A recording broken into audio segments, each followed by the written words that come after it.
Hello, everybody. Thanks for joining the Riggy's Road Stories. This is episode 4 here, so I know we've had a kind of a hiatus. We've had 4 developments under construction, and all in parallel in 4 different markets, so we've had to take a short break. Just opened our San Antonio location, so now we got San Antonio, Dallas, Memphis, Houston. So now that I'm freed up, I'm trying to get back in here and interview the people that matter. Got a special guest today, Marty Emale. Initially met him back in 2023 when he was parking with us at our Northeast Houston lot. Never forget, came in the guard shack, and he and I were cutting it up, and he was showing me, I think at that point, 1 or 2 different apps he had under development and all these different things. I'm like, man, this guy's a serial entrepreneur. He's not just a trucker. He's got a lot going. And I've just kind of followed you from afar over the last few years and seen all the content you've put out. So awesome to have you. Super glad we got an actual driver inside this building today. Yeah, man, excited you're on board, and welcome to the show. Hey, man, I appreciate all you guys have done for me. You know, I'm not here without you, so appreciate everything, and it was my pleasure to be here today. Awesome, man. So yeah, just tell us a little bit about yourself, like where you're from, how you got in the industry, what kind of intrigued you or pulled you into trucking to begin with, and just kind of a little bit of a backstory. Yeah, so 3rd generation entrepreneur. My parents immigrated from Nigeria in the early 80s, 81, and then my mom came in 88. Grew up as a DFW kid, moved to Houston in 2015, was able to get my master's here at University of St. Thomas, and started this journey in transportation in 2022. So I've been an owner-operator since that time, also been a co-founder for another company called BidSpot. And, you know, and I'm just really big on, you know, sharing my story online as you guys can see. Yeah. What intrigued you to want to get your master's? You know, so my bachelor's degree was in biochemistry at first. And I had this big dream I was going to be an optometrist, and then, a few of my, professors just kind of killed my dreams, and I was like, man, screw this, I don't want to do this. Yeah. And I actually grew up, with my dad, watching him being, self-employed, being a small business owner for, the latter part of, 25 plus years. So, it was ingrained in me, but I didn't know that was something that I needed to do.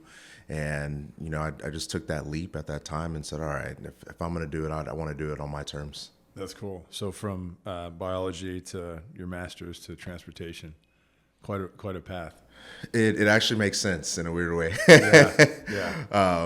I think for, a lot of aspiring entrepreneurs and intrapreneurs in some cases, it's easy to say like, hey, I want to do these things. And, eventually you will, move towards what you're naturally talented at.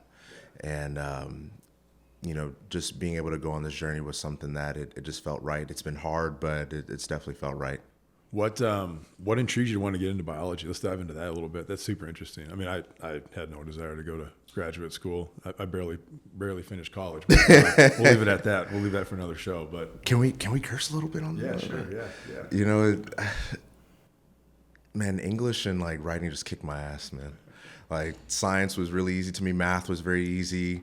Numbers was always a thing. Like as long as I can remember, maybe like 5 or 6, like I would memorize like all the phone numbers of like my relatives.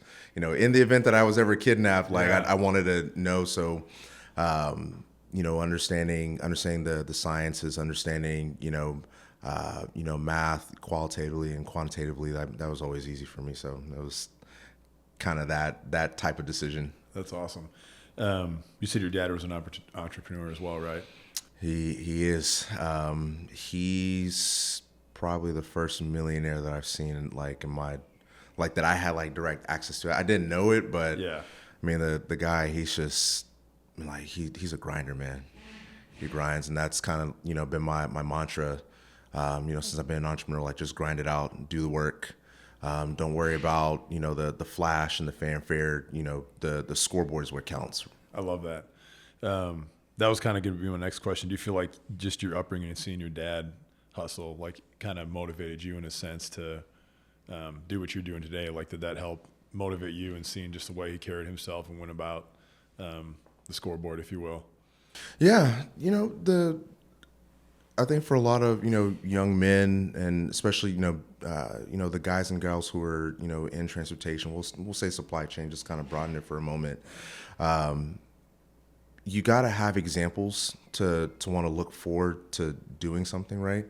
And my dad, he has his doctorate, so I watched him work as a non-CDL guy for the latter part of 20 years, having him go through school at the same time, raising a family, or raising the Emale clan abroad in Nigeria, him doing all these things. Emale clan, I like Yeah. that. Yeah.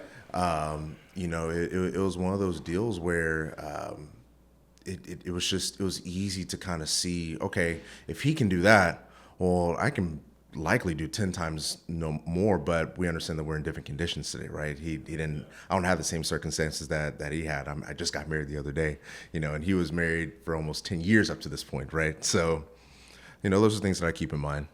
That's awesome. That's good. Well, congratulations on the wedding. I did see a few photos that you posted recently, so that's super exciting, man. Now you can grow that Emale clan as you refer to. Later, much later. All right, so let's get into the trucking side a little bit. So just kind of run me through when you had your first truck, your first load, and just kind of what that path looked like when you got started, and some of the bottlenecks you faced as you first got into the industry. So this would have been July 8th. I got my truck and trailer, so I was hauling dry van at the time. My first load was July 14th. Of when? Of 2022. Okay.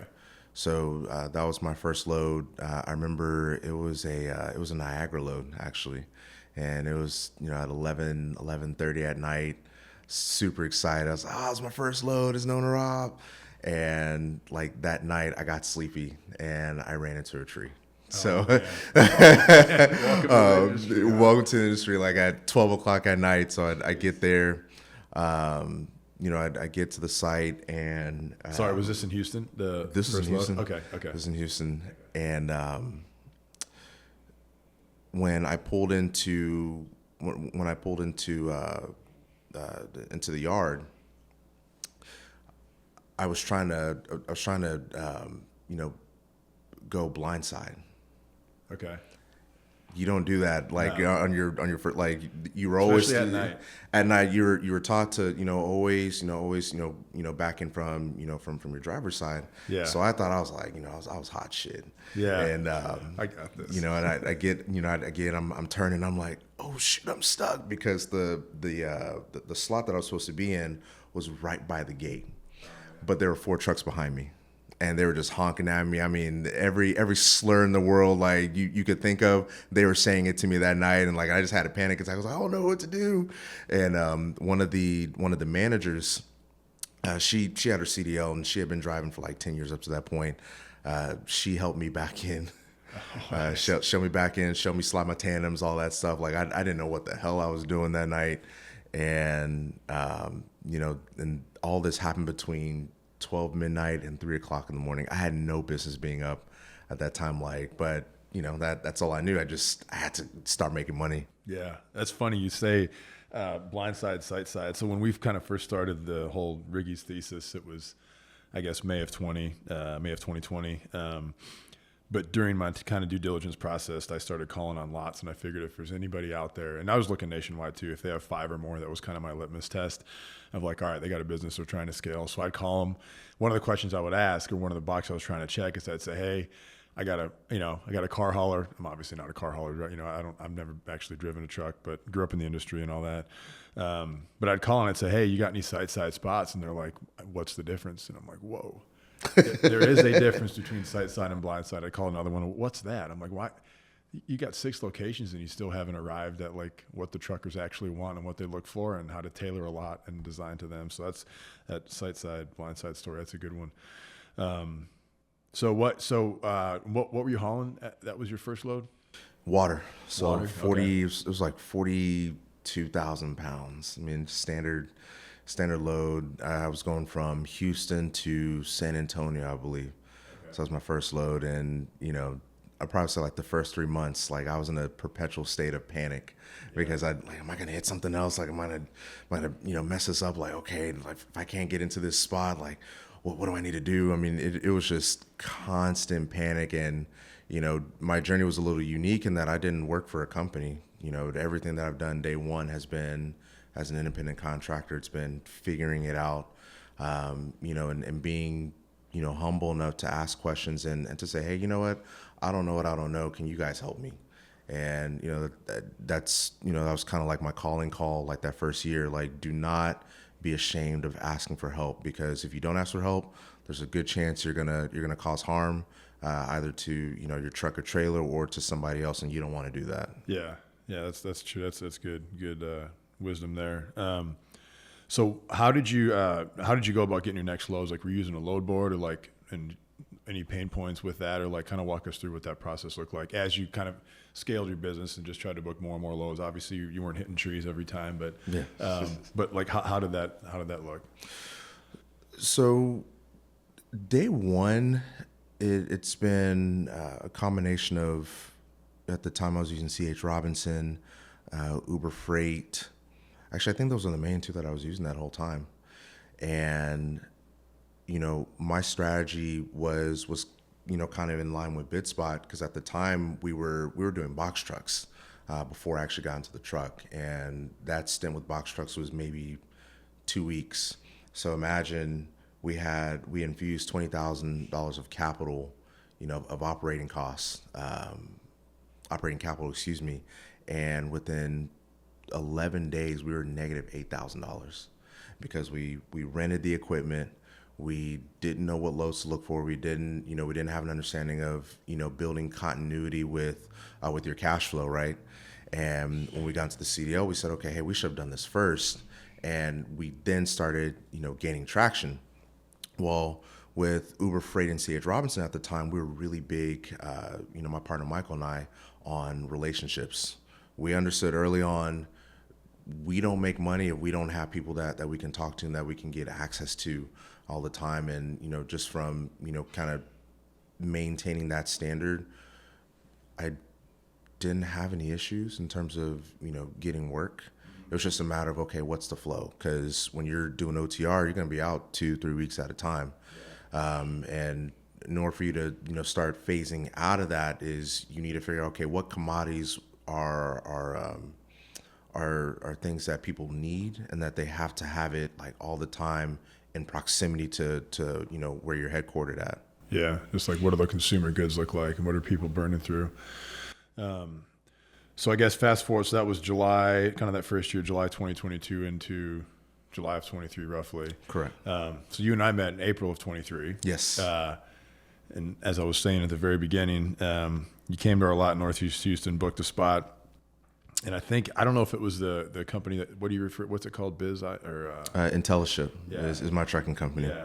And I think you had an app that you were like showing me through, or like BidSpot, running through some things. Yeah, and you're like, check this out. What do you think of this? And you're like showing me the backbone of it. And you're like, hey, it's still early on, and you just kind of show me how it operates and stuff. Yeah. And I was like, man, this guy's a go-getter, grip it and rip it kind of guy. So I love that.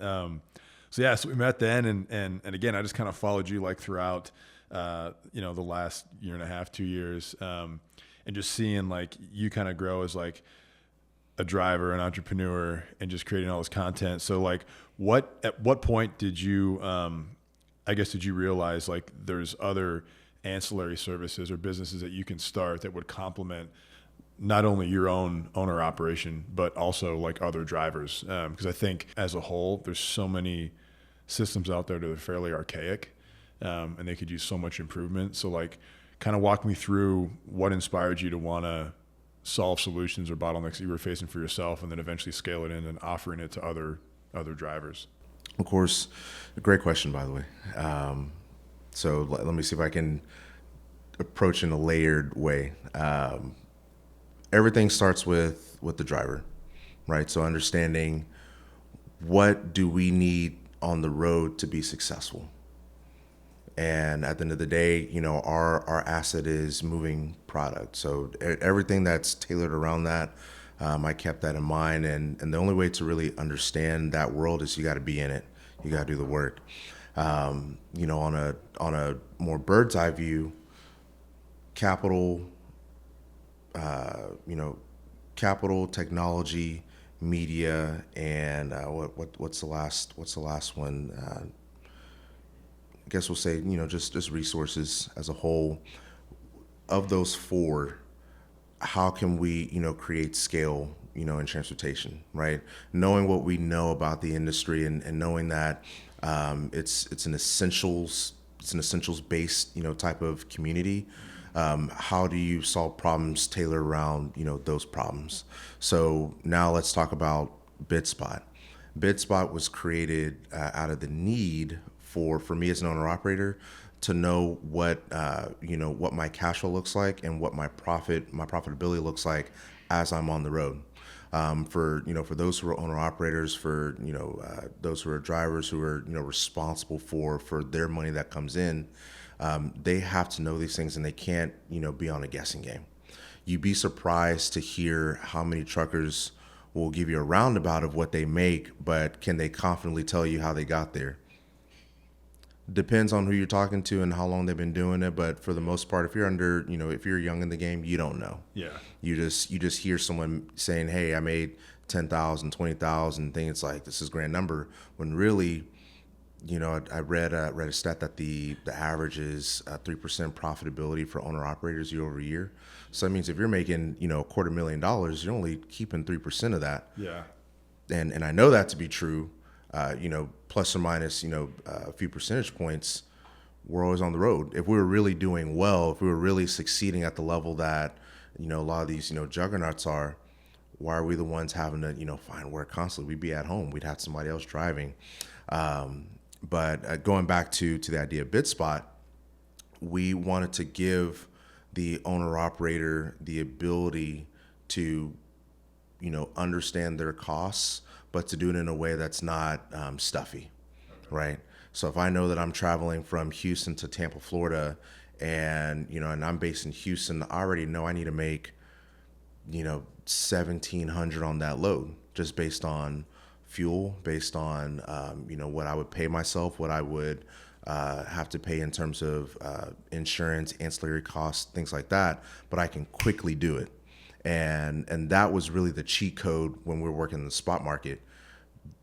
More often than not, I probably had, my loads booked out 2 weeks in advance, because I was so in tune to what was going on. And now that I'm in grain, it's at a higher level. Like, okay, I can make $1,500 driving 4 hours as opposed to driving, a day and a half. Yeah. And, that's how the evolution of BidSpot came, and then came like the other aspects of it.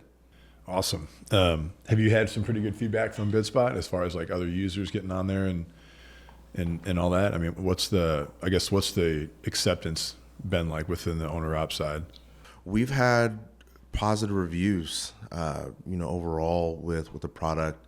I think one of the gifts and the curses of building, something that you believe can help the whole, is you lean less on impressing people with features and focusing more on, okay, what story are we trying to tell, right? And what story are we trying to capture as a result of, people being in our community, being in our network, using our products, like a Riggy's. When I was parking, at that location off of in Northeast Houston, I want to know, hey, is my truck safe? Am I in proximity to where I'm picking up my loads, right? It wasn't just the fact that I was parking there. Is okay, how is this lot making me or losing me money by being here, right? And those are questions that we as business owners, we have to ask those questions and really get an idea of, okay, does this make sense? Yeah, that's good. And have you always done like the dry van route? Because I think you started getting into like grains and wheats and everything, right? That's super interesting. So I grew up in South Dakota. I was originally born in North Dakota. So when I was born in North Dakota, man, it was just cornfields as far as the eye could see. I mean, the highest point for the 100-mile radius was probably your rooftop. Like, it was just all flat farmland.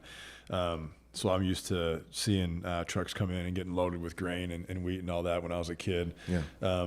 So how did you get into that space? It's such a unique niche within the transportation space. I think everyone thinks trucking is probably just, everything that most people see. It's containers and dry vans and reefers. I guess the average person probably doesn't know the difference between the three, but that's typically what they see. But yeah, how'd you get into the whole grain and wheat side, and like what prompted you to want to get into that space? My wife. Okay, all right. So the premise behind me, switching from dry van to hopper. So for those that don't know, when you're in the agriculture sector, most of your products are going to be bulk commodities. Either it's going to be dry bulk, so it's going to come in a hopper trailer, which is what I currently haul, or it's going to be in a tanker where you're hauling like liquid fertilizer, water, in any substance that can fit, and then you have like your flatbeds, depending on flatbeds, RGNs, depending on what you're hauling, and maybe farm equipment, stuff like that. So that's kind of the world that I live in. But I remember I was out for 2 or 3 weeks at a time, and my margins were like super small. I was moving, but I wasn't really making the money that I needed to really take care of home and be on the road.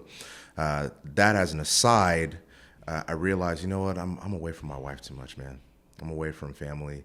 I need to figure out a way to, replicate this same success, but in proximity to where, I can be home at a moment's notice, where I can, do what I need to do and still have the quality of life with her and with everyone else that's important to me. And making that transition actually helped me grow the business. And then I started to figure out, now it's a time deal. I don't need to be out 2, 3 weeks at a time to accomplish the same thing. I could probably be out maybe a quarter of the time and accomplish the same thing. That's awesome. That's great. So that's the space you're still in today, right? Yes. Okay. The best space. Yeah, the best space. I love it. I mean, yeah, it's hard to put a price tag on in exchange for quality or time with the wife and family and all that. That's very important. Have you ever done any RGN or flatbed work in the past? No, only dry van. I did some tanker work for a moment, and since last year, so June of last year, I've been in the agriculture space. So all your standard grains, byproducts, fertilizers, salts, calciums, that's all I've been doing recently. And is that OTR or is that more local? More local. I don't leave Texas. Maybe once or twice a month I'll leave, and I'm going to Louisiana, and then I'm coming right back in. I'm going to New Mexico. I'm hitting the border. I'm coming right back in. Like I don't generally have to leave the state. What? Just curiosity. What's been your longest haul? Ooh, my longest haul. I was in Washington State. That's probably my favorite trip, honestly. Yeah, just the scenery, or like what? Do you remember what time of year you were up there? It was actually April. Okay. So it was April. So my big thing at the time was like I did not want to drive in the snow. Like I didn't want to get the chains. I didn't want to, do all that extra work. Like, most of my travels was, from, Texas to Florida. Maybe I'll go up to Kansas, Chicago, come back down. I never hit west during the winter. Like I didn't want to deal with it. And, for the guys watching this, if you ever drive in the mountains, it's hell. Yeah. It's hell on your brakes. It's hell on your psyche. Like you don't know what's coming at you. Like once it gets dark, like it's horrible. But during the day, it's wonderful. Like I love it. Yeah. Yeah. My dad hauls between Minnesota and Washington State year round. Okay. 75, turned 75 in March, still an OTR guy, hauls a reefer. He still gets out of his cab, throws some chains on, when he's got a snowstorm coming through. I mean, there's been times where he's making his way into the state of Washington, and it's snowstorm, blizzard comes through. He hits up a truck stop, and he's there for like 4 or 5 days. Everyone's just snowed in. I mean, he's had to take routes and other paths because there was an avalanche that like blocked off the whole road as he's going through. I mean, it's just the stories he's told me about the snow is just unbelievable. And I'm like, man, how do you you're 75, just hang it up, He's like, no, I got to keep going. He loves it. It's in you. And on the flip side, during the spring, summer, and fall months, I mean, it's beautiful, man. The photos he sends me, it's awesome. But I don't know if I would want to exchange that 3 to 4 month period where you get good scenery and beautiful weather in exchange for 12 to 24 inches of snow in a moment's notice, you know? So I got a couple questions I want to run you through, and these will be fun here. So the first one, what's the craziest or most unexpected thing you've seen on the road during your career? I saw a truck blow up right in front of me. Okay, that's up there. But I mean, I was driving. I think, matter of fact, I was in Colorado. I mean, like, beautiful day. I mean, scenery is perfect. You know, I'm a cold weather guy. Yeah. And you know, I'm just driving, and I'm hitting what was it, Pueblo, Colorado. And I look to my left. I'm thinking, man, I want some Roadhouse today. And I'm like, you know, I'm gonna park here. And I just see, like, poof. I'm like, oh my god, like, this guy blew up. Just blew up, man. It was crazy. I was like, what? It's like, yeah. And I have to be focused on the road because, like, I don't want to be the second one. And Yeah. I'm like, oh my god, like, this could happen to me. Like, I need to park. And you know, you just have like that quick panic attack, and it's like, all right, well, it happened to that guy. Yeah. All right, let me go walk in the area because it was close enough that I could, you know, still see what was going on. And yeah, that was 1A. 1B was I was in Tennessee. I was in the mountains. Okay. And, Smoky Mountains up there. Yeah. And I see what was it? It would have been my passenger side. And I'm coming down a hill. Most of those hills are like 5 to 7% steep grade. And, you know, I'm slowing down a little bit because, like, I don't like going up and down hills. And I just see, like, I see the right side just smoking. And I'm like, what the hell is that? And it's raining. So I'm like, am I seeing things? Next thing you know, I hear a boom. I'm like, oh, shit. All right. Mind you, I'm going down a hill. Yeah. I'm looking at my right side, and there's another truck that's right by me, and I'm like, I don't know if I can stop this thing, and I'm at a curve at this point. So it's like some Final Destination type stuff, and I'm like, how in the hell am I gonna get out of it? And I'm like, okay, just calm down. It was wet enough that, like, I could have slid on my own, but it was dry enough, if you kind of follow what I'm saying, that I slowed down just enough to be able to, like, allow the curve to slow me down. Because I was going to beeline to this guy and, like, probably, like, you know, hop off the hill. Yeah. And I'm like, bruh, this is not how it needs to end. And, you know, luckily got everything taken care of, you know, got the tire fixed. And that was like a $3,000 load. I spent $4,000, like, getting fixed and back on the road. Man. It sucked. Was it your front steer that blew out, or one of your rear drills or something? No, it was the rear axle. Yeah, it was bad, man. That's wild. My dad always tells me stories of, like, some of the animals he's just blown through. Like, he's like, I don't have a choice. I got a family of 6 in a minivan on my left, and I'm hauling a 60,000-pound load, and a deer comes out in front of me. You gotta go. Guess what's happening? Hey. He goes, it's vapor. He goes, it's crazy when you're moving 65, 70 miles an hour on the highway. There's nothing stopping that truck. All right, so here's another one. Do you have a go-to meal or snack while driving, and what's your favorite truck stop for grabbing it? Apples. So 2 Granny Smith apples, a bag of Welch's fruit snacks, and a grape Gatorade and or water, depending on the day. All right. That's lean and mean. Nibbling on that, you know, all day. I like that.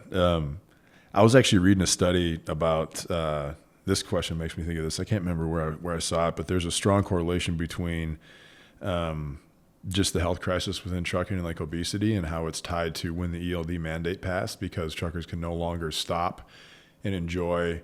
They don't have 30, 45 minutes to kill and get a chicken salad and wait for their meal. It's fuel, Arby's, and in the truck, and they're out. Or fuel, Hardee's, whatever's tied to that truck stop. Yeah. To where they literally don't have time to sit down and choose. They have no choice. So it was interesting. I'll have to see if I can find that and send it to you. But it totally made sense to me, because I'm like, if you had the time to plan ahead and you go to, like, the old family diners that are across the street from the truck stops. Oh, yeah. You know, the lady that owns it, she's known around the community, and she's, like, in her late 70s, and she still cooks the same meals she's cooked for all the drivers that come through. But just due to these ELD time constraints, these truckers are unable to sit down and enjoy those types of foods. So they're stuck with turnstile hot dogs and not good options. So, And to answer, the back half of your question, if I can find a TA, TAs have been really good to me on the road. Being a mud flap ambassador, I get the opportunity to enjoy those perks. But as far as like my big meals when I'm actually sitting down for the day, if I can be near a Whataburger, if I can be near McDonald's, I've been on a Wingstop trip. yeah. So at least once a week I'm getting Wingstop Nice. from nearby. But wherever I can park and it's like well lit, like I'm there all the time. Yeah, that's good. How do you keep yourself entertained or pass the time during long hauls? Any favorite podcasts, audiobooks, or music that you like to listen to? So anything Texas Longhorns, sports or football related topics, I'm usually on that. I will, listen. I'll hop back and forth between Alex Hormozy, Myron Golden, listen to Taylor Welch. She has a daily My Medicine podcast. It's like 5-6 minutes long, every day. And then depending on what I'm doing or like what season I'm in, I'll, listen to, Professor Galloway or listen to Patrick Bet-David. He's another favorite of mine. It's a mix of like I try to educate myself and then get a good mix of sports in between. So that's how I get my fix. That's awesome. You ever listened to the who hasn't listened to Huberman? Have you listened to the Huberman podcast? They are long, but man, they are good. Tom Bilyeu, he's a really good one. I'm trying to think. There's another guy that I listen to. His name's not coming to me, but they're all in that rotation. Yeah, Yeah. that's good. This is a good one. What's one piece of advice you wish someone had given you when you first started trucking? I'll give the audience two. First one is ask questions. There's a reason why people have been driving longer than you, right? Pull on those experiences and make sure that when you are asking for insight, come from a genuine place. Like, don't ask people for the sake of asking, because you really care.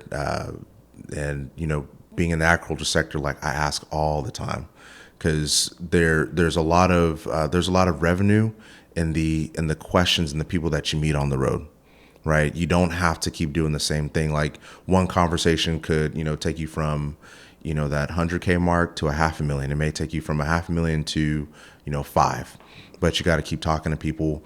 The second advice is, and this is something that I practice daily, is document your process, right? I don't believe in resumes anymore for the purpose that we have technology to kind of filter through thousands, maybe hundreds of thousands of applications, right? Everyone's story is the same. How do you differentiate yourself, in today's market, whatever industry you're in, like you need to be online. People need to see you. So that way you are the proof. And then when you're able to, build on top of that, that's when you start seeing those opportunities. Like the piece of paper will never, will never represent you the way that you can by just being vulnerable, like on camera. No, I agree. I think there's something to be said about that because I think a lot of times you just flip through a resume, but more often than not, I think the quality is like investing in people, not actually the paper that represents them. You can have two resumes that are identical and have two entirely different personalities behind each. So that's good. If you could do a long haul with anyone, dead or alive, who would it be and why? Dead or alive? Steve Jobs. I'd take a long haul with Steve Jobs.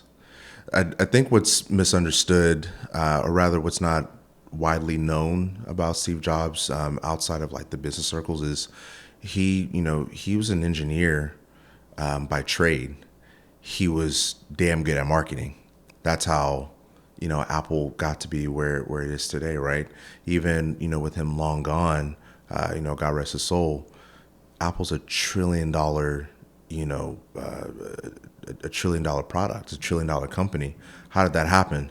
He was constantly marketing the story Apple. He was constantly marketing, how Apple is going to be a part of your life, right? And when just being able to have, a day with him, you probably, you'll probably be, way off in the clouds in terms of success. And the other thing that I like about Steve Jobs, and kind of like this characteristic overall, is I like hard asses. Like I like guys who are just, they don't care, like they're smash mouth. They get it, by any means necessary. But, the thing with those guys is they endure a lot. They deal with with the BS that 99% of the population won't deal with, and I just want to be able to like have that moment where I'm with someone his expectations are just so way out there, like I could never possibly meet him, but then you realize, well, hell, if he did it, why can't I? Yeah. So I'm kind of twisted in that way, but I love that. No, I love that. That's good. That'd be an interesting long haul conversation for sure. He'd probably think of like 1,000 different ways to help you develop BidSpot. I'm sure of it. Oh yeah, he'd have some ideas behind that. So last one, I know you and I first met when you started parking with us in April of 23. So what would you tell truckers who haven't yet parked out at Riggy's?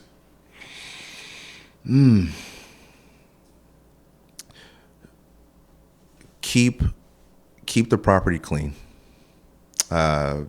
Once you're there, right? So this is more so you need to go, reserve a spot at Riggy's.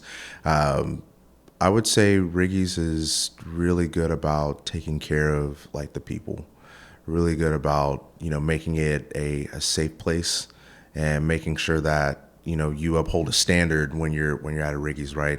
I mentioned a few moments ago, keep the property clean. I've been on plenty of properties where it's like, it's dirty. There's a bunch of debris, a lot of trash everywhere.